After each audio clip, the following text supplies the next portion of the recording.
What's up, everybody? I'm Metal Nick. I'm Jeff Grindstoffer. And welcome to episode number 30 of Vinyl Bang. Jeff, do you want to introduce today's special guest? Today is very special guest for episode 30, which is crazy that we've done, we're up to 30 now, dude. That's crazy. We've been doing this for so long. We have Jason Kaiser. Hell yeah. Hey, Ladies and gentlemen, need Jason Kaiser. Woo! You pronounced it right. That's good. That's the first step. Jason is, of course, the vocalist for Origin, and is also the vocalist for Psycroptic, which I don't know if we could tell a little bit about your tenure with Psycroptic right now. Yeah, I mean, it's weird to think about, but I've been kind of their go-to live vocalist for the past, I want to say 2015, I think was the first one I did with them. I was going to say, it's been a little bit, yeah. Yeah. And so like 9 years.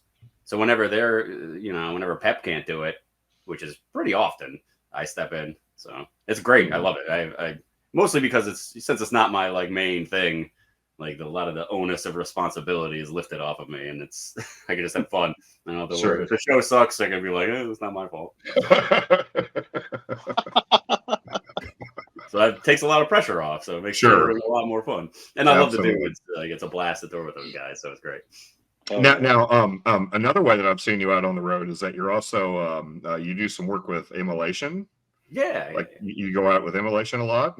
Yeah, I mean, I feel like I just like being on the road. I just like the lifestyle of it, and I've done like driving gigs and merch gigs and TM gigs, and with Immolation, I'm basically just their stage manager, I guess I want to say, like just the guy that handles all their shit for them as we go. Sure. And I love that job as well. I love to work with those dudes. They're like the nicest guys in death metal.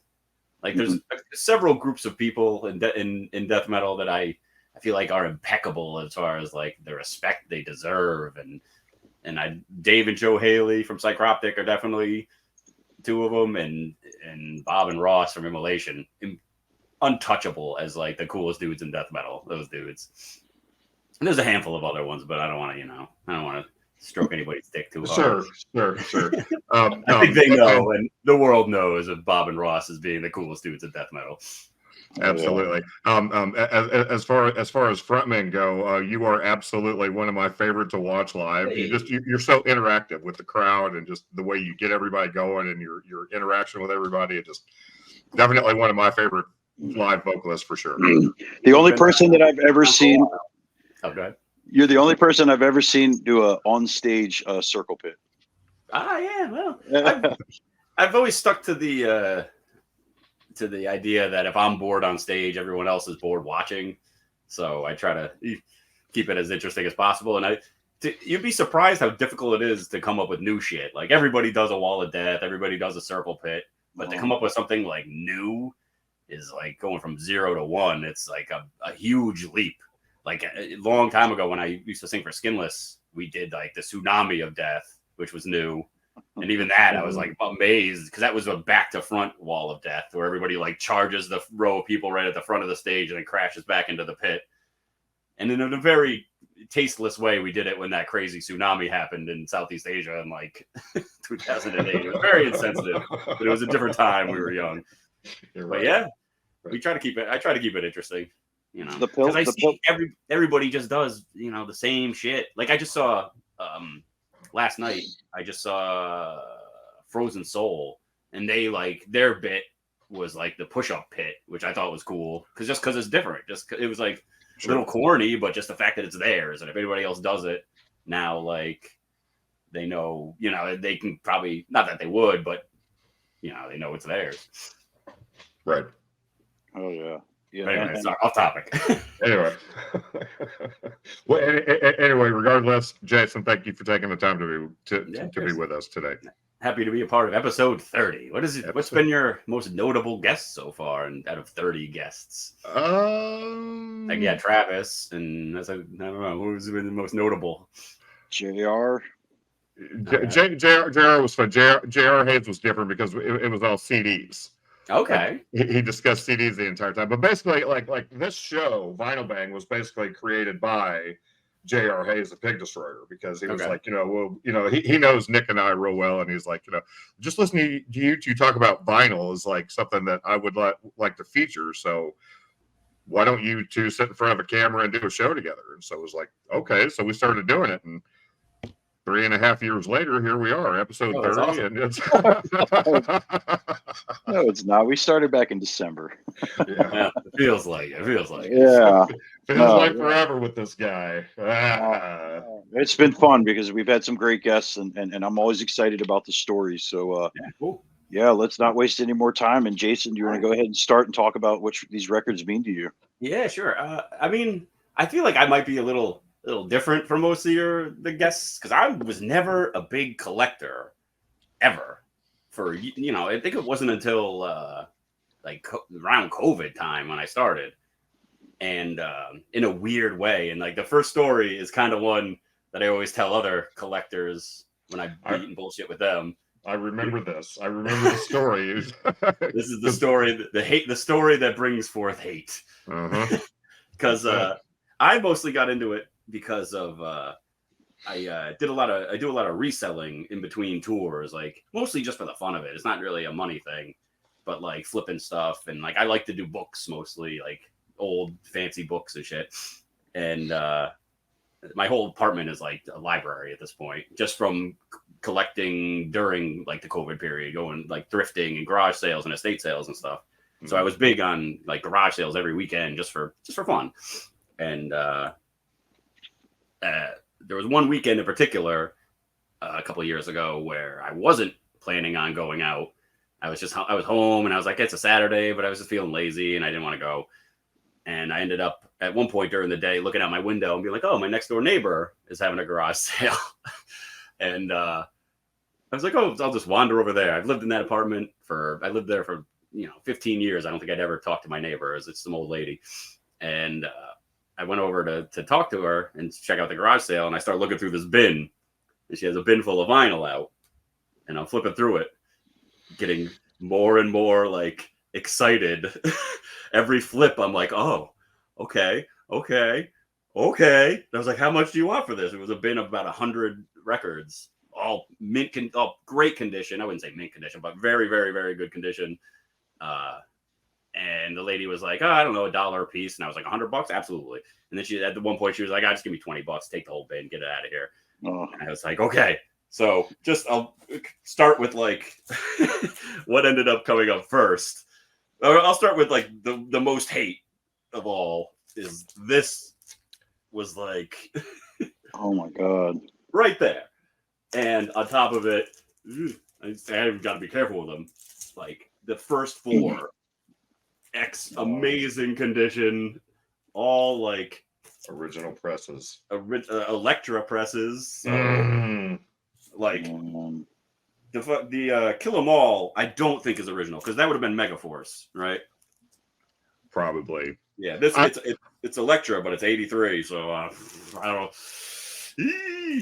So this was just to say the least. This is like the cream of. This was the top, and the rest was like, oh my God, like the Ozzies. Oh wow. All the Black Sabbaths. I think every Black Sabbath except for the self-titled, but all amazing condition, all just perfect. Oh, that light is killing me. So good and perfect condition. And apparently I found out later that her husband like worked for Chrysalis, I guess. And she was just like, oh, her ex-husband, and these were like in the basement, and she just wanted to get rid of them. And she was aware, but she was just like, just take them, just get them out of here. And I found that out because the ex-husband, who was still like friends with her, like came by my my fence a couple weeks later, being like, yeah, you enjoying those records? Like all pissed. But like seriously, every single one. Like I could show you, it was the first 4 Motley Crues, the first like just all that era, all like the peak 80s awesomeness, like a couple of the early Judas Priest, like I have them all here. I can bring them all out, but it was just amazing. Even like some weird stuff, like these were in there too, like picture disc, record store day picture discs from like Elf and Amon Amarth. Terrible light. So yeah, dude, that is a vinyl collector's cream dream. it For was you just like, to come across like $20 for it's amazing collection of records. It just absurd. Wow. And like and that was the start. Like only records I had before that were like ones that I was on basically, and a couple other like very random ones from when I was a kid. I didn't even have a vinyl player at that point, so I had to go out and get a record player just to supplement that. And I ended up and like I put these into Discogs or whatever just to see real quick, and it was a lot. And I ended up like with a $9.99 vinyl player from Salvation Army that worked perfectly. So, but I mean, obviously I don't play these. I just hold on to. They're like beautiful, and I don't really like mess with them too much. But that's how it started. And then through that, once I started going with that, I mostly would get them through like estate sales and like thrift stores. Like I have some, I'll break them out later, that I pay full price for, because once I started with that, I was like, shit, now I'm a vinyl guy. That's where it starts. But that's a great way to start collecting records, man. Wow. That story, people hate me for that. I tell that story, they're like so mad. Well, I remember like we were in the studio for Chaosmos whenever Origin was recording I believe it was Chaosmos whenever you were telling me this story, and I was just like, I'm leaving. I don't even want to be here in the studio with you anymore, because you're pissing me off so severely bad about telling me this story about how you came across this amazing collection of records for nothing. Because it wasn't like it was even like, finding like, old Beatles records or whatever. It was exactly catered to my specific taste on top of it. Because it was metal, but even the metal wasn't even like garbage metal. It was all awesome. Like every single record in it was great. Dude, that is the equivalent of going to a thrift store and buying like a wallet and going home and opening it up and finding like $1,000 inside. 100%. Like, it seemed too good. It surreally like the Matrix shit. Like it was too good to be true. Yeah, for sure. That's incredible. Good. And that was a great find. That was how it started. Like it was like after that, I made a note to myself: go visit Jason Kaiser and talk to his neighbors. Like we did. But all right, there's kind of like a part 2 to it too, because I've also, like I said, I do a lot. Like I do a lot of like flipping and stuff, but I haven't started doing it with vinyl yet, because like I said, I was never a big vinyl dude. I'm not like an audiophile. Like my ears are fucked from touring and stuff, so it's not like I notice shit. And I know how particular everyone is with their records and stuff. And I don't really know a lot of the nuances of it yet that a lot of people have. So I haven't started like trying to sell anything, just because I want to be sure. I don't want to like fuck up and like, sell somebody something that'd be like, oh, some glaring error on it that I didn't know. Right. But so I have everything. I would buy stuff and I would just ended up keeping it. And which is great. I have a lot of weird random like world music and stuff, but aside from that, kind of similar to the metal score, but less catered directly to me, but just more of like a sick score, was during like clean outs and estate sales. I was in one who had a ton of awesome stuff that, like, just for example, like, first pressing of this, Sex Pistols, that's cool. Oh, nice. But a lot of like rad jazz and stuff, but a bunch of stuff that I'm surprised nobody else got, because like this is, I think, is probably the most valuable as far as like Discogs record in my collection is this 13th Floor Elevators. Oh wow. Yeah, like an OG one. Like shit like that. Like that was another score, and like this the Velvet Underground with the banana still in perfect condition. Oh wow, dude, those are definitely iconic records so far. Yeah, and in great condition. And then like a shitload of like old jazz and like Secret World of Arthur Brown and stuff. Crazy World of Arthur Brown. So yeah, stuff like this was all just stuff that I don't even, I'm not even necessarily a big fan of the music, but it's just to have as part of the collection is awesome. Sure. And one day, I always joke that it's like the metal score and that score is like my retirement when the mob comes to take my knees or whatever. I got that. I get state. But that's that's just the general.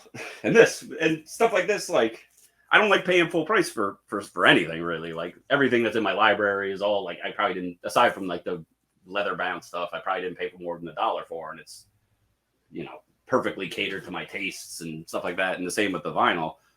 And like little finds like this are beautiful. Oh no way! Finds, which I probably got for $1 in great condition, perfect condition, really. The WWF wrestling album, the first one, I believe there was 2. Yeah, that's really sick. Wow, that's a good find. Yeah, it's just stuff that I always buy with the intention of being like, oh yeah, that's got somebody will buy that, but I'll just keep it. They're awesome. I wish I had better ways to display them, but like I said, I'm not like I don't know too much about it. Like most of the people on your show probably know, everything about what they have and all the details of it, but I'm kind of just still learning. Spent years building collections. They don't just fall into collections like you and just. You know what? This is actually kind of pissing me off. Let's go ahead and wrap this up with Jason Kaiser today. I feel guilty. I definitely feel guilty. Show's over. I don't deserve it. It's like, why did all the good things happen to me and nobody else? I don't know. All this vinyl, I don't even want it. Get out of here. I'm going to do that thing where you melt them down and make them into bowls or whatever. All right. But aside from that, that was the early humble brag. Of this portion of this show. Okay. I got my whole I have all the records that I have like just splayed out here neatly. You can't see it, but they're all surrounding me. And it's it's a modest collection for only collected for a couple of years. It's got me like 300-400 or something. That's definitely a very nice collection you've displayed so far, Jason. I'm very jealous. Sorry. I had. That's why you asked me to do it. You wanted me to tell that story. It is exactly why I contacted you to do this episode. Yeah, always keep an eye. Always check every stack. You never know who's cool at a garage sale. Somebody might have had sorted heavy metal punk rock past, and they might have some awesome shit. Right. I found great stuff just buried in a pile like that between Engelbert Humperdinck and whoever else is Hank Williams or whatever. That stuff that's in everywhere. But thrift stores, like not so much. Like Salvation Army and stuff like that get picked over pretty quick. Sure. But there's a funny thing about the thrift store vinyl collectors. I don't know if it leaks into the more serious collector world, but there's a certain like several artists that are notorious, like ones you find every time you flip through a Salvation Army bin, like Engelbert Humperdinck is definitely one of them, and there's a couple more that you just dog shit filler, but there's so many of them all the time. And within the flipper like reseller community, it's like a common thing, and there's come a movement of dinking thrift stores. Have you heard of this? Dinking a thrift store is when you go to the Salvation Army bin and just take all the Engelbert Humperdinks out and put them right in the front of every single row possible, and just see how many you can, and to do that to all the stores. And over time, me and like several friends of mine that are in this kind of circle, we ended up dinking each other and just slipping Engelbert Humperdinck records into their collection when they're not looking. So when they're flipping through, they're like, fuck. Like that. So I recommend it. It's a lot of fun. Jason Kaiser's been here. Damn you. I've been dinked. Yeah, I totally recommend it. It's a lot. It's more of a flipper thing than a vinyl collector thing, but the worlds collide. Sure. Sure. Let's see. What else? What do I got here? Oh, but yeah. So like I said, didn't really start until recently, but there were some old ones that meant, that I had along the way. This one is probably one of the early reasons that I even got into death metal, is this old tough to see. Yeah. Exploding Corpse Action Dead Baby Split EP, which is came out like 92, I want to say, on Hater of God Records in Troy, New York. And Dead Baby is my brother Joe and my brother Chris's old death metal band, like Joe Kaiser, bass player of Skinless's old death metal band, and it is awesome. And it's only 4 songs for Dead Baby and 4 songs for Exploding Corpse Action. I think it's on YouTube somewhere, like, to be heard. It can easily get heard. But it's just like good, great, dirty, fucking, fucking punk rock, death metal. And yeah, definitely a rare, little gem. That's cool. I've never heard of either one. Never heard of either one of those projects, and stuff like this is why I love having guests to learn stuff like this. Yeah, sure. Yeah. Exploding Corpse Action, like who? Like, yeah. I would It love was a to different hear time, but like that, I love this era of just little photocopied, grimy out, Sure, and sure. That's the. The Dead Baby split. That's cool. But it's like an awesome album, and like they, their band, they're all my older brothers, so like their shows were like probably the first shows I ever went to were kind of like the DIY, like death metal shows for them. The first probably 2 or 3 shows I ever went to were Dead Baby shows when I was like 11 or 12 or something. And probably wouldn't be doing what I do without this. Wow. Because Joe, and from that, Joe, went to join Skinless in like 97 or 96. And Skinless was probably the most influential death metal band upstate New York where I was living. And yeah, it all just went from there. So that's definitely, honestly, to be fair, this is like a newer copy that I got recently. Like the older one probably is long gone, but this one I just found like on eBay or something. Like I didn't know who the fuck would have it. I'm stoked that I got it probably for like wicked cheap. But yeah, that's a good look it up. I think it's on YouTube. I'm definitely looking that up. I'm definitely intrigued to hear that right off the bat. Yeah, it's good. To hear that. Shout out Joe Kaiser. Yeah, it's great. It's great. And my brother Chris, Joe was playing guitar, and my brother Chris is singing, and I loved his voice. I feel like I styled my style, my vocal style after his. There's a lot of like high screeches and lows and shit, and he's ended up becoming an English professor. So a brilliant man. Like Joe still does Skinless, but he's my brother Chris is English professor. And this is also kind of funny when you stop and think about like the people that were in these crazy brutal bands or any kind of like extreme band, and then you don't even think about it just kind of dissipates into nothing. And where do they end up?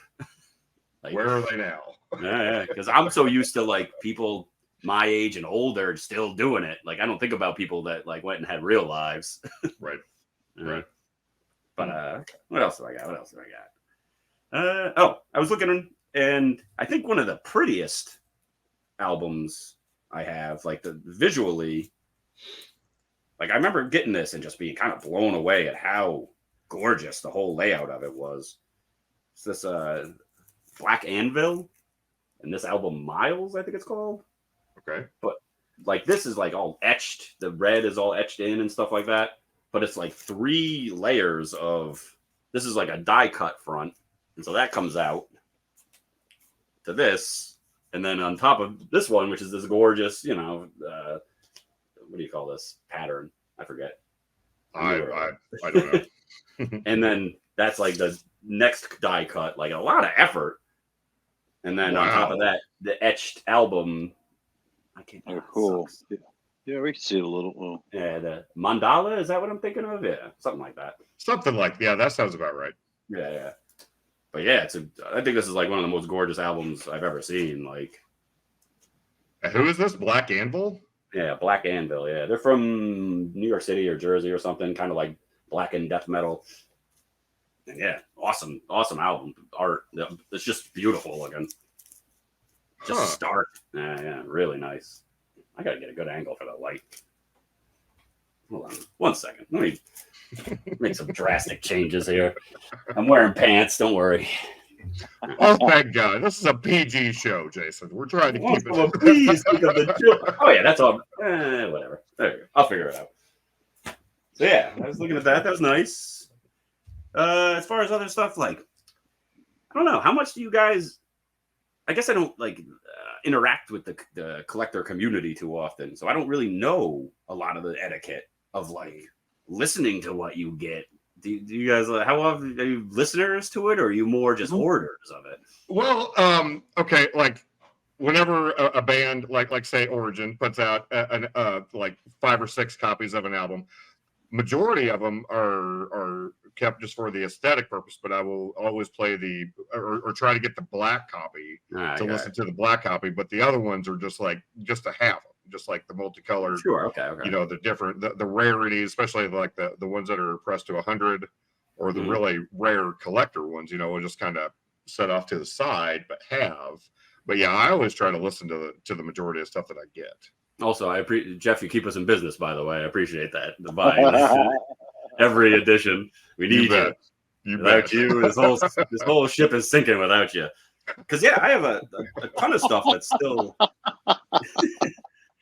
That's incredible. What do I got? Like I said, once I established the base and was like, all right, I'm a vinyl guy now. I started in my mind. I was like, okay, well, I guess I'll just get only my top 10 favorites, and leave it at that. And it never stays that way. No. Collecting vinyl is a very slippery slope and very expensive. It is, you know, because you're like, you'll say your top 10, and then you're going to see something that's in like your top 15, and you're like, oh man, and look at how awesome this one looks. So you know. There's always albums you forget about, and then you're like, I wonder how this sounds on record. Mm-hmm. So yeah.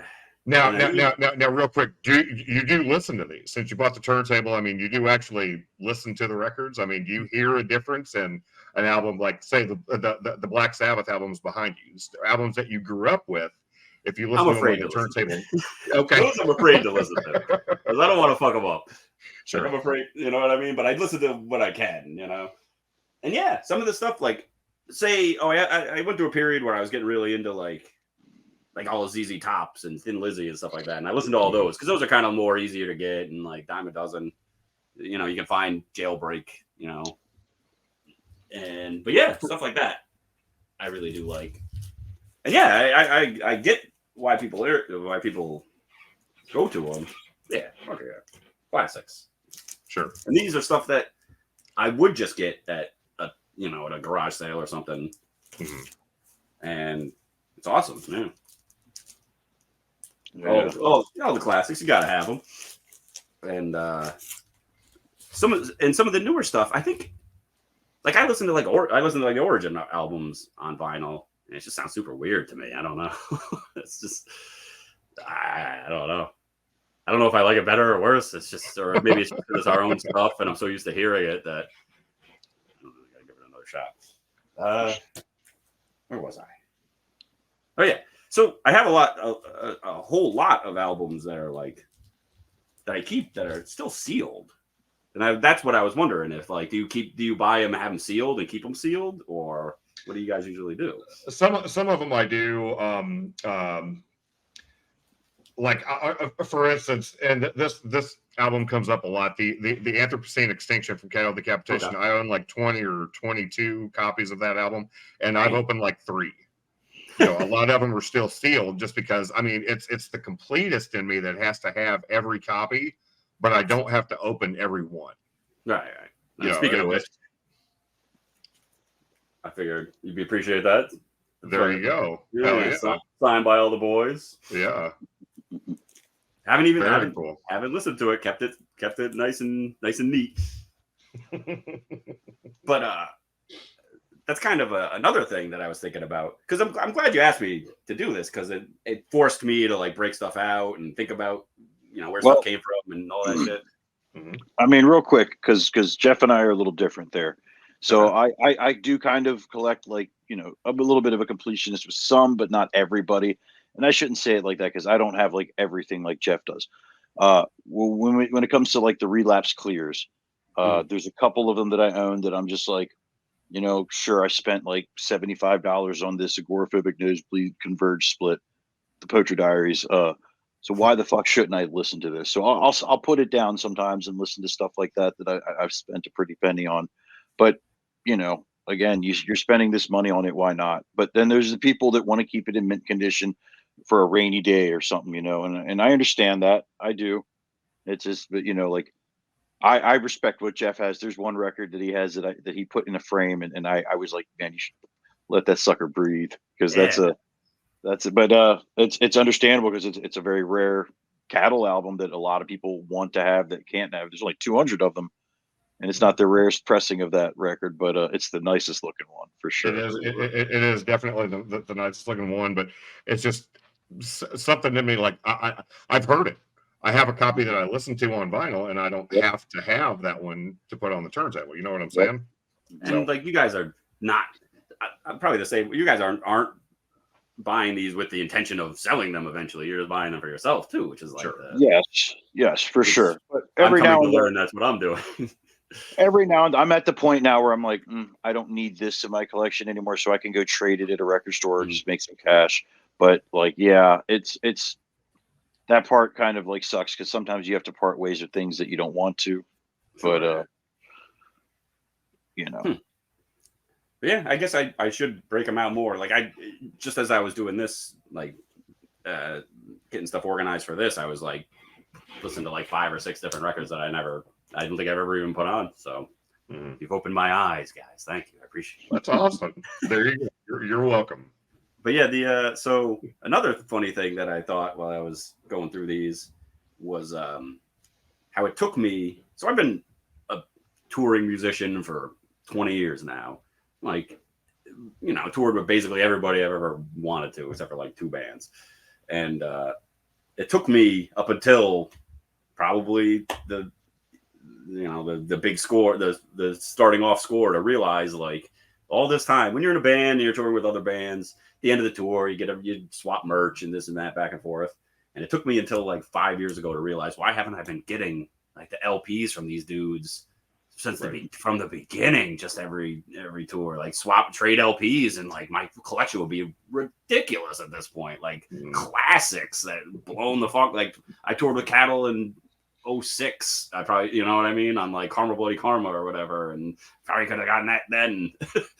Yeah. And so just recently I've been getting, like, every band I tour with, I try to score one through the trade, which is like par for the course. Everybody does. It's fine. Sure. And like, I like that Cattle one. They were selling this with, I think I probably bought this one, the one that's signed by everybody. I don't know if you have the green blend, Gamora's Flora. Of course I do. Okay. Of course. And like, and stuff that, like, Obituary was selling theirs, signed to, which awesome. It's just good, stuff like that's good to have. And I had a whole stack. Yeah. But I think about some of the bands that I toured with years and years and years ago, and some of the things that would have been in my collection at this point if I'd been doing it since then. Right. Man, it would have been awesome. But here's a couple, like King Parrot, but all this stuff. These are ones that are still sealed that I just like got from them. Is there index? Like to have it as like, Coughing Up the Nails. This is like their cover one, I think, right? That's like the B-sides and stuff. Yeah, the Complete Control is the new one. The Coughing Up the Nails is the like the rarities and stuff that never got released throughout the year, I believe. And even bands that, like, we toured with them, and then I never really heard much from them again. But I'm glad I got their stuff. Like, this is Wolf King. We toured with them in like 02, and they were awesome. And like, since that tour, I don't know, I haven't heard much from them. And I'm just so glad I got them. Yeah, they were on I think there was that tour with Misery Index in Origin. What other cool stuff? I got this. This is another one that's sealed that you can't get these no more. The Psycroptic early years box set. Oh, wow. Was like made by Blood Music in Finland. I don't know. They didn't make that many of them, but it's like Isle of Disenchantment, Scepter of the Ancients, and Symbols of Failure. like all redone with really nice, like brand new artwork and stuff. And that's, you know, again, one of the perks of touring of being in that band, because this is cool as shit. It's getting a little beat up, like the plastic and stuff's coming off, but I've seen it open, and it is a beautiful, beautiful box set. Holy shit, those are some fucking great albums. Yeah. And like all the artwork is redone like Eller and Cantor style. I don't think he did them, but it's like that. They redid the art, all painted and super nice. It's gorgeous. Yeah, that's cool. Wow. I don't think you can't get those no more. Damn. What other cool stuff? Oh yeah. So yeah, as far as just getting stuff for me now, these are like I paid full price for very few. Like I'd wait until I find them, or you know, get hooked up with them if I'm touring with a band or whatever. Sorry if I'm leaving the camera for a second. No. So you haven't gotten to the stage of your life where like you're waiting for pre-orders and you pre-order like 7 different copies of the same record because you've reached that stage of your vinyl collecting life, because some of us have gotten to that point. I feel like it has. I feel like it has begun. It's definitely getting there. Yeah. Let's see. Hold on. Oh, there's a little stack. Oh yeah, this is just more of like. These are just more examples of like rad bands that I've toured with. That Benighted, awesome French band. I don't know where I got this, but this is like Old Rivers of Nile. This is one of their earlier ones. But I definitely didn't get that from them. Blood Incantation, love this shit. This is like one of my favorite artwork. Yeah. You ever see that? The Saturn with the skulls as the rings. Yeah. Super sick. And that record's actually got an etching on it of that on one of the sides. Yeah. I have there's another one that I was gonna use. That's like along the same lines of that Black Anvil one. Like one of their albums is really gorgeous. I think it's like a live one and it's all gold etched and stuff. I know, it's a big mess. Let's see. Oh yeah, this was what toured with these guys recently. The Bog Boys. These are the new modern classics. Sanguisuga Bog. Mm-hmm. Still see it. That's a mouthful, that name. You know, raddest dudes. Like I'm happy for their success. They're doing stuff that like that the Midwest did in like 1998, but they're doing it huge now. And I'm stoked for them. And I learned that the Sanguisuga Bog, pro tip, it means a toilet that sucks blood from your ass is the translation. So just a little bit of bar trivia for you. Because Sangua is blood. That's cool. Suga is to suck, and Bog is a toilet. So sorry, guys. Cat's out of the bag. And here I didn't think I would learn anything today. Yeah, you know, I'm a wealth of knowledge. That's cool. Oh yeah, Simulation, great album. The newest one, Acts of God. Awesome album. Met these dudes with them, Imperial Triumphant. Really into their shit lately. Cool. Yeah, great band. Like I saw them with like I did a whole tour with them with Immolation. And I just saw them recently with Abbott, and they were amazing. They were so like they're another band they're doing something that's all their own, and it's fucking great. Like I love seeing it. Okay, so yeah, so back to ones that I actually pay for. Oh fuck, where is it? So this has been the beginning of the stuff that is going to start making me bankrupt. Is I really enjoy like sludge and doom on vinyl. I feel like that's like a big that in particular. Like I'm into. Like it's funny how much like I'm super into like stoner rock and sludge and stuff, and I don't smoke weed at all. So I don't know how that works, but I got the over time I bought like as much of bong ripper fucking. You got the new last two ones. Cool. Empty, yeah. Terminal is my favorite one. I think this one. Okay, yeah, That's a really good one. Satan Worshipping Doom is a cool one. Are you talking about Satan Worshipping Doom? Yeah. Those are the three. These, I have those three. These are the ones that I think I started with the like, fuck it, I'll pay $30, $40, whatever the fuck, because it's worth it. They're great. And let's see, I just had another good one. Hectic.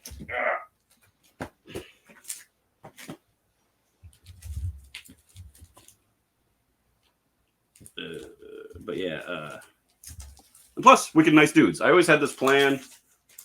Don't tell anybody, internet. But I always wanted to have a tour with those dudes. I saw them once by accident.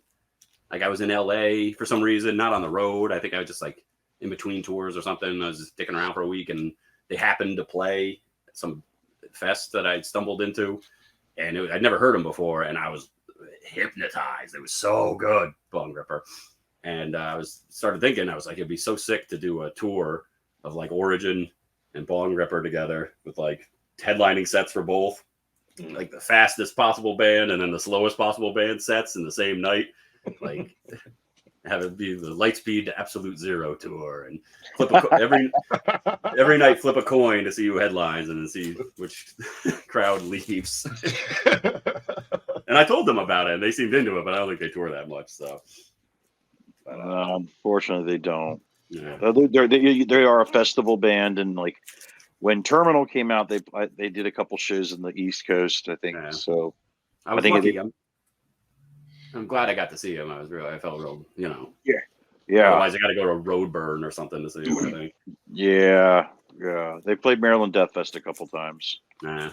So this is another one that I was lucky to get. This band Warhorse, that's kind of like a lesser known kind of doom, like really heavy doom band. An album called "This Heaven Turns to Ash." They're from Massachusetts, and I remember them from like the late '90s, early 2000s. Because they play all like the New England Metal and Hardcore Fest out there and stuff. And they were super heavy album. And they came back and did like 1 or 2 shows. And I was lucky enough to have a friend of mine get it for me. And, I wasn't in town. And great album. It's Heaven Turns to Ash, Warhorse. Lesser known. Right on. I have another one real quick. Hold on a second. Now, Jason, just right off the cuff, like, is there a band that you would love to have their albums on vinyl that you don't? Well, there's a couple things that that I would like in like the collector nitpicky way. Hold on, I'm trying to find one in particular. I mean, like having the original stuff is always not like the first pressings and stuff is always great. Sure. Like I'd love to have where is it? God damn it. 1 second. Somebody get this man a vinyl cabinet, for God's sakes. What's that? Somebody get this man a vinyl cabinet. Seriously? Where he doesn't have all of his records laying around. It just have everything organized. Hey, I took them all out for you guys. I'm probably bending them and fucking them all up. Fuck that, kill them all. Who cares? Yikes. Yeah. Anyways, fuck this 19 original kill them all. Speaking of which, I'm putting these back in the cases, so they were just underneath a pile of blasphemy. But yeah, like as part of the top 10s, Brujeria is like one of my favorite albums, so I think I got Brujerismo, and like I'd love to have like an original of like of Matando Gueros would be awesome. But there's one thing that so in like the sifting through like Salvation Army stuff, like it's always good to look through because you never know what you're gonna find. It's usually always gonna be beat up and shit, and it's gonna be terrible.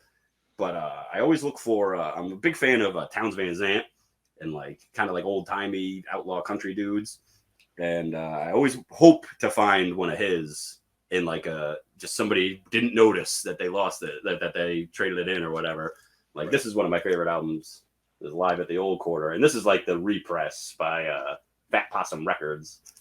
And I always hope to find his stuff, and it hasn't happened yet. But one day, that'll be my next like gold mine score. Is somebody thought it was like another like Hank Williams Jr. or whatever, and just ignored it as just like throwaway bargain bin country stuff. So I hope so. That's my next goal. Right. And kind of along the same lines, another cool album that is kind of awesome when I got it.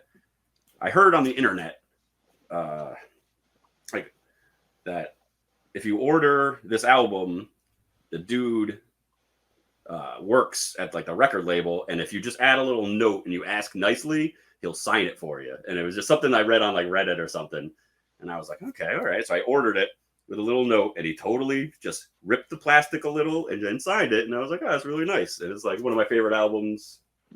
We Sing of Only Blood or Love, Dax Riggs. And you can see, I'm terrible at this. Right there, just ripped it open. Wow. Yeah, it was cool of him, you know? Because he doesn't really do that much anymore. Dax Riggs is the singer of Acid Bath, and he does like this real crazy acid rock shit now. I think you're the third guest on our show to talk about Dax. So that's awesome. What was it that JR had? He was like Dead Boys and the Elephant Men. Yeah, Dead Boys and the Elephant Men. Yeah. There was like a CD demo that he had that he ordered directly from him, like after Acid Bath had ended. He was doing everything DIY. So he said that if his house burnt down, that was like be the one thing that he would have to grab. Oh, that's killer. Yeah. Yeah. He put out a lot of amazing stuff, and he did a bunch of. He used to just do covers in New Orleans and like Louisiana area, and then the bootlegs of them would leak out.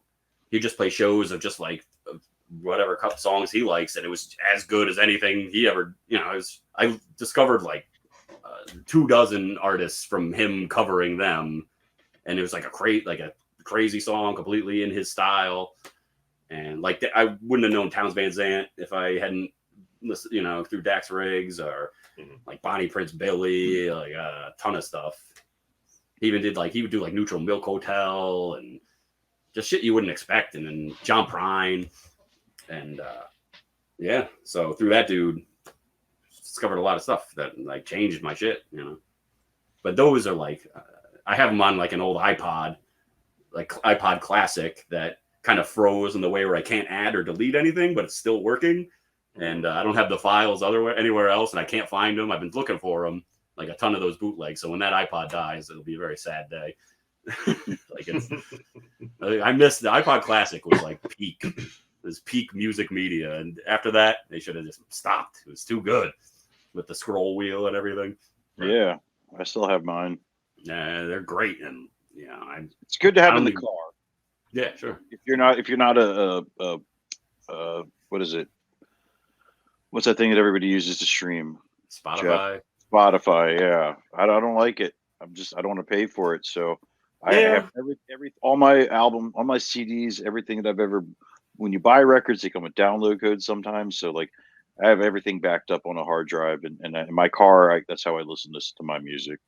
Yeah, and Spotify they're not even that complete. You know, there's a ton of old. I was going through my old records or CDs. Like I haven't bought a new CD in 20 years probably, but I have all my CDs from when I was a kid. And there was one that if you're from like the Northeast and you were into metal in like the late 90s, you definitely know this band called Shango, and they had an album called Metal Mafia, and it's so fucking good. It's this like their whole shtick is like they're mob guys or whatever. And they play all like the New Jersey Metal and Hardcore Fest and New England Metal Hardcore Fest. And it was like a big Captain Lou Albano looking dude playing bass and singing. And they'd have a dudes on each side of the stage in like full suits and like dark sunglasses as like enforcers. And they'd just be standing there smoking cigars the whole set until like there'd be one part where they have to say like they had a song called Balls. And like the chorus was, "Do you have the balls?" And the mob guys are just balls, and that'd be all they do the whole set. It was awesome. And I was just like, fucking Shango. I remember Shango, and I dug it out, and like it's definitely not on Spotify, but I was glad I still have the physical media. I burned it and brought it back and everything like that. So yeah, it's coming back. I'm starting to recollect physical media in like a lot of ways, like DVDs that I love that I know might not be long for streaming or whatever, or recollecting.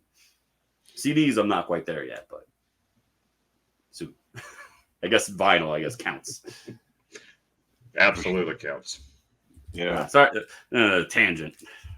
Let me see what else I got here. Oh, yeah, in the big awesome score, I also got, which I thought was really cool, like the first, this was Andrew Dice Clay, not that rare, but it was a cool find. It even had like the poster in it and everything like that on vinyl. And that got me thinking about like finding old comedy albums on vinyl. And over the years, I've gotten a good amount of them, all garage sale stuff, like George Carlin. I'm sorry, that's the worst fucking lighting thing. And these aren't the best of his, but it's cool to have. Sure. But the ones that are fucking awesome, I was really stoked to find fucking old Rodney Dangerfield albums. Rappin' Rodney.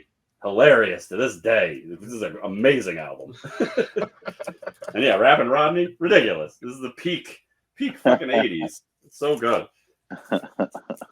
And these two, I think I got at a garage sale also. Old Don Rickles. Would never fly today. The brutal albums. Oh yeah. I'm listening to them today, and I'm like, I gotta close my window and turn it down a little bit. It came out in like '76 or some shit. You're gonna get me shot, Don Rickles. You need to kinda.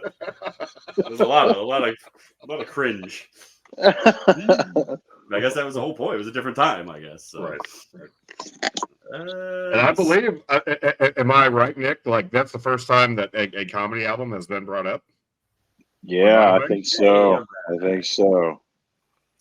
The Rodney Dangerfield ones really got me. Those are amazing, you know. And like I like the old Andrew Dice Clay. I think that shit's brilliant, and it's cool to see him on vinyl because it's not something you really think about that often. You always see the Bill Cosby ones in the thrift stores, and those are more just don't touch them. Just leave them be. Yep, just leave them there. Red Fox, another good one. Wow.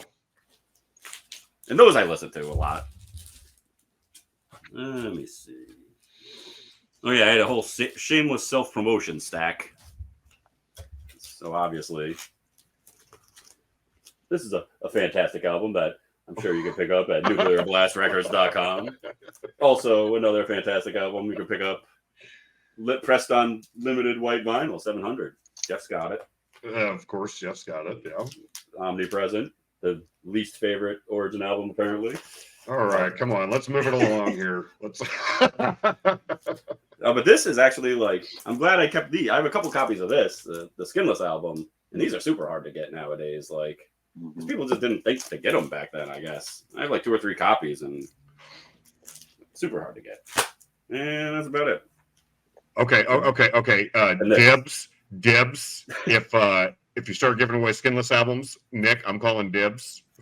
Oh shit! I have this one is like the loose one, and I have like a sealed one that I have framed. Where I have like my ego room.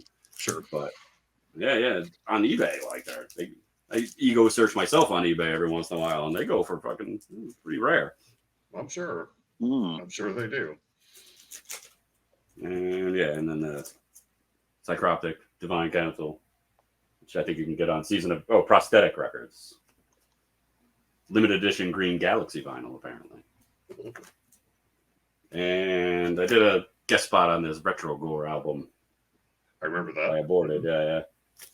I was on the Mephitic Conundrum, I think. I don't know. Discovering all the flaws. But yeah. Let me see what else I got in this big old stack.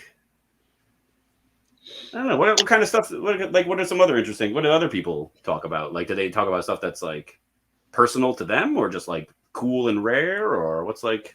Yeah, sure. just basically anything that you want to showcase. You know, albums that made you want to listen to death metal. Or inspired you to be a vocalist to begin with, like you did earlier with the Dead Baby, and right. You know, this okay in the vein of the top 10s. I think this was maybe the first one I went out and got was Gehenna Hard Rocker. Amazing album. Definitely made me get into metal. Okay. Little known gem. It's a reprint, but still awesome. It's actually sealed. I haven't even opened it yet. It's just awesome album. And a little bit later, I got one of their later ones, Decibel Rebel, which is not as good, but still awesome. First song on it is called Beat That Poser Down. So it just goes from there. It's really great. I don't know if you ever heard them, but they're like... I don't think so. I mean, the name sounds familiar, but I don't think I've ever listened to them. Yeah, hard rock, again, a hard rocker is like the most metal album ever metaled. So I recommend it. They have a song called Say Hello to Mr. Fist, which is not in your face kind of way. That's the next line, just so you know. They have a song called Piss Off, I'm Drinking. So it's that kind of shit. It's fun. Yeah, it's good stuff. Let me see. So yeah, I don't know. And like I have a lot of like the classics where as going through this, I discovered I have fucking how many? 9 Blue Oyster Cult records. I don't know why it's not. Oh, there was one other thing that's awesome. I have to find it. But yeah, I think this came with the big stash of like the complete Blue Oyster Cult discography for some reason. Like I'm not a big fan. I'm probably never gonna listen to them. I don't know if you're calling dibs. Anybody watching this likes Blue Oyster Cult? Just fucking take them. I don't know. Same with Jethro Tull. For some reason, I have every Jethro Tull album. Not the biggest fan. I don't know what I'm gonna do with them. They're just kind of taking up space. Right. I think more Blue Oyster Cult. Wow. More. I don't even want them. Get them out of here. Take my Blue Oyster Cult, please. That's Kiss. I don't know if this is a good one or not. I've never been a big Kiss fan either. But it's the only Kiss record I have. The Elder. Which, is it good? No. I have no idea. So yeah, if anybody watching this likes Blue Oyster Cult and or Jethro Tull, Hit me up. Yeah, they can. I believe Landfill from Municipal Waste is a Blue Oyster Cult fan. He probably has them all already. Give me 1 second. Talk amongst yourself. There's one that like I really have to find that is awesome, and I know it's in this file. Give me 1 second. This program is brought to you by Snacky Stores. All right. It was right in the front of me the whole time. All right. So yeah, as I was going through, I have this like my shit's in like 2 or 3 different areas as far as like the older stuff I keep in a different area that's not so prominent, and like the cool metal shit is like in a different area. And as I was going through it, I found this, and I don't even remember. Like it kind of creeped me out because I don't remember getting it. I have a vague memory of having it, but I don't remember how or when or where I got it. But it's I was like, fuck, that's cool as shit. It's the last sermon of the Reverend Jim Jones in Guyana in '78 before like the mass, suicide and shit. So, yeah, I'm not even sure where I got this. So it's my god, dude, it was kind of creepy that I even had it, but I was like, awesome. Like I'll listen to this later. Like I don't know who. There's no like label or anything on it. Like no like record label. I don't know anything. I don't know where I got this, but I was glad to find it. Wow, that's definitely unique. Wow. Yeah, it's pretty cool. Made in Jonestown. The last sermon in Jonestown. So yeah, I thought that was a cool, like, I forgot this even existed kind of thing. But yeah, let's see. I think I might be at there's a ton of shit lying around, but nothing that's too significant anymore. I think I hit most of the good ones. Mm-hmm. Especially, with the Origin albums and whatnot, of course. Yeah. Jason Kaiser's bands, Origin, blah blah blah. You can't get rid of me. I'm everywhere. I'd be upset. What's that? I'd be upset with myself if I didn't bring this up. But if for somehow, some way, you find the funds or somebody wants to repress one of your older bands, please get some Mucopus on vinyl.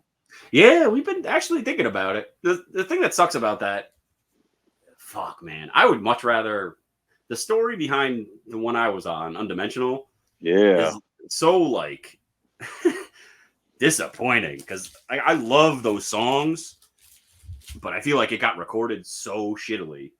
We recorded it in Czech Republic in like 5 days, in the middle of like a 2-month tour out there with a guy that, you know, the guy didn't even speak English. It was just a real fucked up how it all went down. And so we were like having to record an album and complicated ideas and sounds and with pointing and it was like a dude that didn't know metal and he didn't speak English and he was recording our CD. So it was very difficult.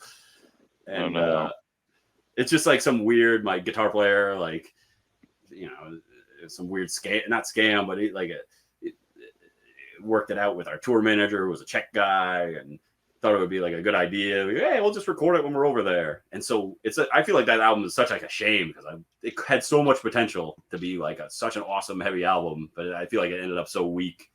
But I'd be down with redoing it. That we've been talking about doing the Crater album on vinyl too, which I think would be really cool.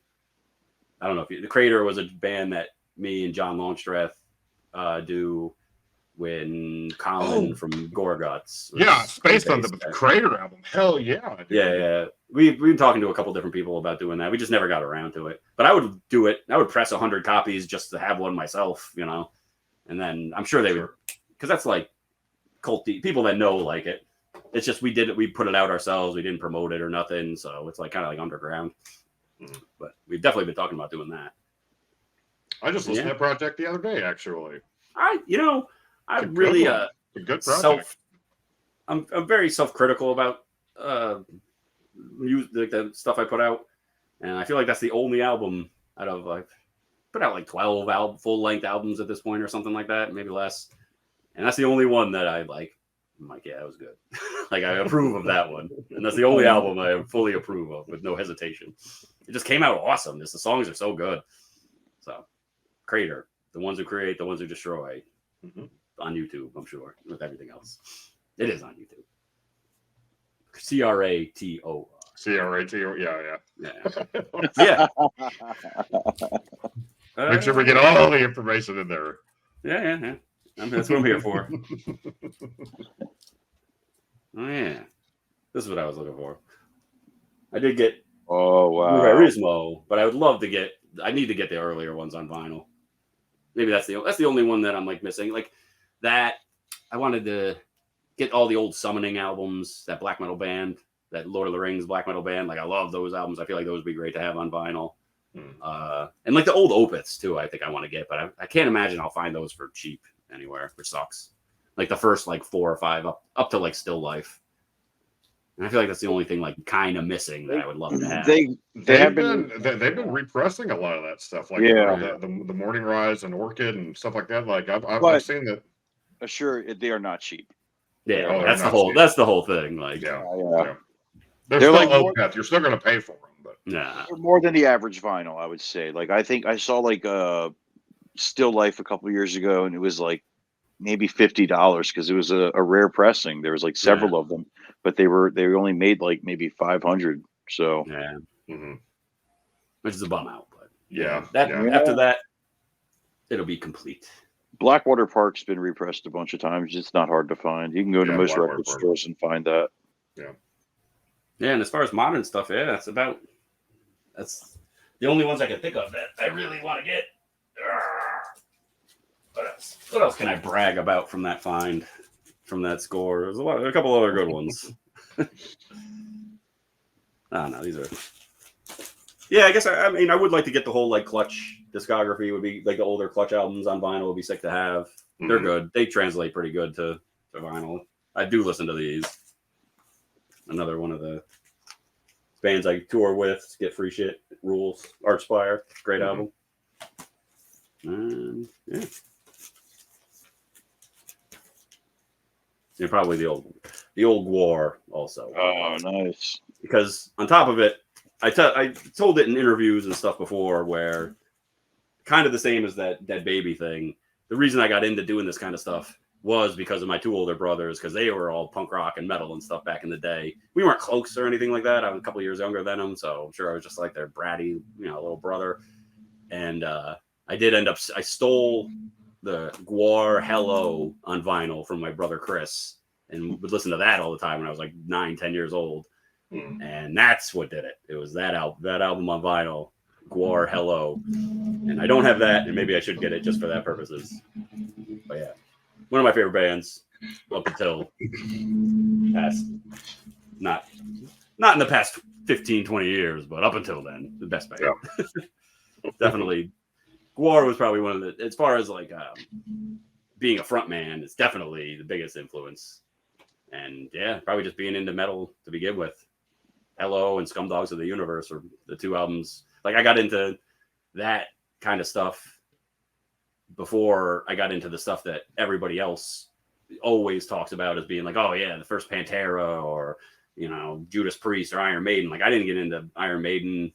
Like I'm barely into Iron Maiden now. Like I like 2 records of it and stuff like that. It's because it just wasn't the first thing I got into. I got into like black metal before anything else. Like Gwar, and then I don't know. I think the first CD I ever bought was like Broken, the Nine Inch Nails EP, and that was just heavy, too heavy for its time. Like it had no right being as heavy as it was for being like 1993. It was so fucking good. Yeah. And then I had a couple of friends of mine who were older and were into like black metal, which was real new back then. So I got really into black metal in like 94, 95 when it was like still fresh, which was an awesome feeling. Like I remember getting in the Night Side Eclipse on CD in the mail. That's like, back when you would mail order stuff in like 94 or 95. And that feeling of just like being kind of scared, being like, what the fuck is this? Like, should I be listening to this? Ugh. And same with like, I got Razo Diada I bought at like a used record store when I was like 13 or 14. Same feeling, same like, this is kind of scary. Why are they singing in Spanish? I was going, what the fuck are they talking about? And, I goof. It's like a staple answer for a lot of interviews that I do where people ask like what I think about the state of metal. And I'm like, metal hasn't been the same since we found out Brujeria weren't really Mexican drug lords. The minute that happened was like the day the laughter died for me. And, but my point being, I know it's a long-winded story, but my point being is like that feeling that you would get when you were a kid and you get to open a CD and discover it, and like you didn't have Spotify to test it out. And like it's a shame that people don't get any, like people growing up now, getting into stuff now, they don't get that excitement. Sure. I feel like I am getting again with vinyl, like getting a new, a new perspective on life. Yeah. Yeah, it's like a thrill to get one of these, even if I've heard the album a million times. I own it on like record and cassette or whatever, but getting it on vinyl is like that kind of that dopamine thrill that you would get back in the day with just discovering thing. It's still fresh, So, absolutely. I'm glad I'm discovering it now, even I'm old as fuck and don't want to pay for shit. Shut up. I don't know how you guys do it. If you got Jeff, I don't know how you do it. I see that in your background, the archive, and it's more than more money than I've ever made in my life, probably in that fucking shelf right there. I am so glad that I have headphones on and my wife can't hear this conversation because she would be like, yeah, the amount of money that Jeff spent on records is that's a lot. I know it's creeping up on me, so yeah. Now you guys know. Now everybody knows. But anyway, I mean, I guess that's probably a good place to wrap it up.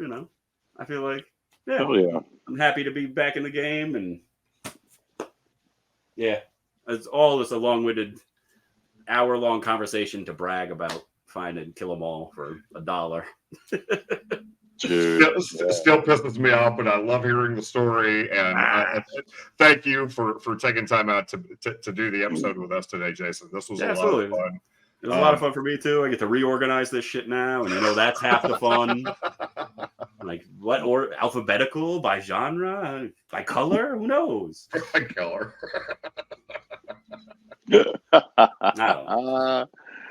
Well, thank you everybody for tuning in this week. Thank you, Jason, for being our guest. Cheers. And we will catch you all next week. Yeah, see you next time. See you guys.